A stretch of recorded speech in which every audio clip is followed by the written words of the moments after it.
أعوذ بالله من الشيطان الرجيم. بسم الله الرحمن الرحيم، وصلى الله على محمد وآله الطيبين الطاهرين. اللهم صل على محمد. أما بعد، قال مولانا أمير المؤمنين عليه السلام: العلم وراثة كريمة، والآداب حلل مجددة، والفکر مرآت صافیۃ. ہماری گفتگو مولائے کائنات کے وہ اربعہ کلمات میں ہیں جو دیکھنے میں مختصر ہے لیکن اپنے اندر خزانہ چھپائے ہوئے ہیں. تو مولا کے کلمات اختصار میں سے آج حکمت نمبر 5 کے بارے میں ہماری گفتگو ہوگی. اس حکمت میں 3 اہم چیزوں کے بارے میں مولا نے اشارہ فرمایا. اس میں سے سب سے پہلے العلم وراثۃ کریمۃ. علم بہترین میراث ہے. علم کی فضیلت کے بارے میں آپ سب جانتے ہیں، آپ سب فضلاء ہیں، لیکن چونکہ سوشل میڈیا کا دور ہے اس لیے عوام کو مد نظر رکھتے ہوئے علم کے بارے میں مختصر گفتگو کروں گا. علم کی تعریف مختلف لوگوں نے مختلف انداز میں کیے ہیں. بعض نے کہا العلم نور ساطع من باطن العلم ينكشف به ما جهله. علم وہ روشنی ہے جو باطن میں علم کی شکل میں موجود ہے، اور اس روشنی کے ذریعے جس شخص کے پاس مجہولات ہے اس علم کے ذریعے اس مجہولات تک پہنچانے والی اس روشنی کو علم کہا جاتا ہے. اور منطق میں جو تعریف ہے وہ حضور صورت الشیء عند العقل.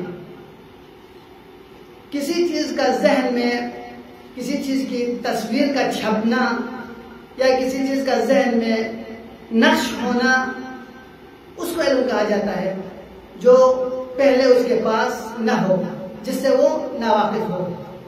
بہرحال یہ تمام تعریفیں شرح لفظی ہے. وَإِلَّا علم وہ چیز ہے جو انسان کے نفس و روح میں مرسوخ ہے، جس کی کوئی تعریف بیان نہیں ہو سکتی، چونکہ جو چیز خود واضح ہو، عیاں ہو، اس کی تعریف کرنا بیجا ہے. بہرحال لوگوں کو الفاظ کے ذریعے قریب لانے کے لیے چونکہ اصطلاح میں اس چیز کے لیے کوئی تعریف ہو، اس وجہ سے لوگوں نے اس کے لیے تعریف وضع کیے گئے ہیں. اور رسول گرامی اسلام نے علم کے حوالے سے مختلف احادیث میں مختلف جہات سے علم کی فضیلت بیان کی ہے. اور اس میں سے ایک یہ ہے کہ علم کے لیے زمان کی کوئی قید نہیں ہے، زمان کا کوئی بارڈر نہیں ہے کہ کسی خاص زمانے میں علم حاصل کرے اور اس زمانے کو گزرنے کے بعد علم حاصل وہ نہیں کر سکتا.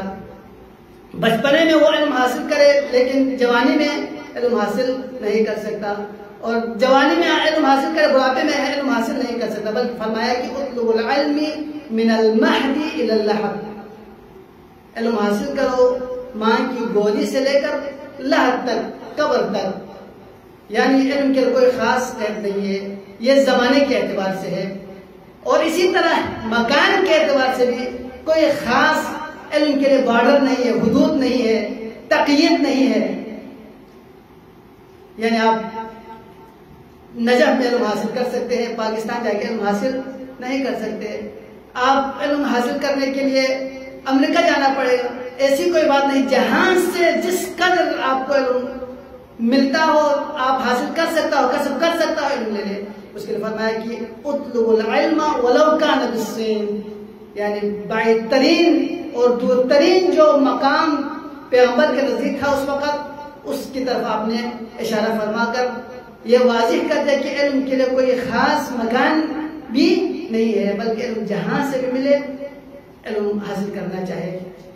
اور جس طرح زمان و مکان کے قید سے علم کو مبرہ کیا. اسی طرح پیغمبر گرامی اسلام نے معلم جس شخص سے آپ نے علم حاصل کرنا ہے اس کے لیے بھی کوئی قید نہیں رکھا کہ مومن ہو تو اس سے علم حاصل کر لے, منافق ہو تو حاصل نہ کرے, مسلمان ہو تو علم حاصل کر لے, بلکہ فرمایا کہ الحکمت ضالۃ المؤمن فخذ الحکمہ ولو من اہل النفاق. علم مومن کی گمشدہ میراث ہے. یہاں پر مولا نے میراث کا ذکر کیا. کیوں مومن کی گمشدہ میراث ہے بتایا؟ اس لیے چونکہ علم سے حقیقی طور پر استفادہ مومن ہی کر سکتا ہے, اور علم سے دوسروں کو نفع مومن ہی پہنچا سکتا ہے. اگر کما حقہ جو استفادہ و افادہ دینے والا شخص ہے تو وہ مومن ہے. لہذا اس مولا کے فرمان میں بیان فرمایا کہ الحکمۃ ضالۃ المؤمن فخذ الحکمہ ولو من اہل النفاق. اگر اہل نفاق سے بھی علم حاصل کرنا چاہے تو اس صورت میں بھی آپ کو کوئی اعتراض نہیں ہونا چاہیے, بلکہ آپ کو اہل نفاق سے بھی آپ نے علم حاصل کرنا ہے. یہ زمان کی قید, مکان کی قید اور علم حاصل کرنے جس شخص سے علم حاصل کر رہا ہے اس کے حوالے سے, اور اسی طرح جو شخص خود حاصل کر رہا ہے اس کے لیے بھی کوئی قید نہیں ہے کہ وہ مرد ہو کر علم حاصل کر سکتا ہے, عورت حاصل نہیں کر سکتی. بلکہ فرمایا کہ طلب العلم فریضۃ علی کل مسلم و مسلمہ. علم حاصل کرنا فرض ہے, واجب ہے ہر مرد اور ہر عورت پر, ہر مسلمان مرد اور ہر مسلمان عورت پر. لہذا مولا نے پیغمبر گرامی اسلام نے تمام جہاد کو بیان کر کے یہ واضح کر دیا کہ علم کی جو ہے بہت فضیلت ہے. اسی طرح امام جعفر صادق علیہ السلام بھی فرماتے ہیں لو علم الناس ما فی طلب العلم لطلبوه ولو بالسفك المهج وغوص اللجج. یعنی لو علم الناس, لوگوں کو علم کی فضیلت کے بارے میں معلوم ہوتا تو وہ دریا میں غوطہ زن ہو کے اور خون بہا کے بھی اس علم کو حاصل کرتا. لو علم الناس ما فی طلب العلم لطلبوه ولو بالسفك المهج وغوص اللجج. یہاں پر آیا کوئی خاص علم ہے جس کے لیے یہ ساری تاکید کی گئی ہے؟ نہیں, بلکہ تمام علوم کو یہاں پر العلم وراثۃ کریمۃ, العلم کے جو الف لام استغراق کے لیے مولا نے بیان فرمایا الف لام لا کے یعنی تمام علم کے قسمیں اس میں شامل ہو جاتے ہیں, وہ تمام علوم. لیکن بعض علوم ہیں جن سے اسلام نے نفرت کی ہے, اس کو منفور کیا ہے, اس کو سیکھنے سے منع کیا ہے. مثلا سحر و جادوگری وغیرہ جو دوسروں کو ضرر پہنچانے والے علم ہے وہ استثنائی صورتحال ہے. وَإِلَّا عمومی طور پر علم کا علم یعنی علم بمعنی علم جو ہے نا وہ کیا ہے کہ وراثت کریمہ ہے. اور اس کے بعد وراثت کی یہاں مولا نے وراثت کریمت کے وراثت کیوں لایا؟ چونکہ یہاں پر جنبہ اشتراک ہے علم اور وراثت کے حوالے سے. چونکہ جس طرح مال وارث جب اس کو اپنے ورثے کے لیے ترقی کے طور پر چھوڑ کے جاتے ہیں تو اس صورت میں وارث تو اس کو کسب کرنے کی یا کوئی زحمت اٹھانا اسے نہیں پڑتا, زحمت اور مشقت سے وہ حاصل نہیں کرتا, بلکہ جیسے جس نے اس کو ترقی میں چھوڑا ہے وہ اس کو حاصل ہو جاتا ہے اس میں.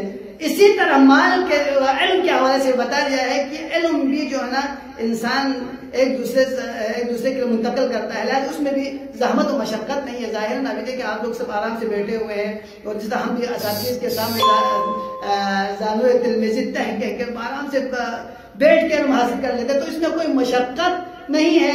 لہٰذا اس جہت سے جو ہے نا یہاں پر وراثت کریمہ کہہ کے بیان فرمایا ہے. لیکن پیغمبر کرام اسلام کا جو فرمان ہے کہ العلماء ورثۃ الانبیاء ان العلماء لم يورثوا ما درہما ولا دینارا ولكن ورثوا العلم, اس مناسبت سے علماء انبیاء کے وارث ہیں, اور علماء جو ہے نا انبیاء اپنے میراث میں مال و دولت چھوڑ کے نہیں جاتے, درہم و دینار چھوڑ کے نہیں تشریف لے جاتے, بلکہ اپنے میراث میں علم چھوڑ کے جاتے ہیں. اسی لیے جناب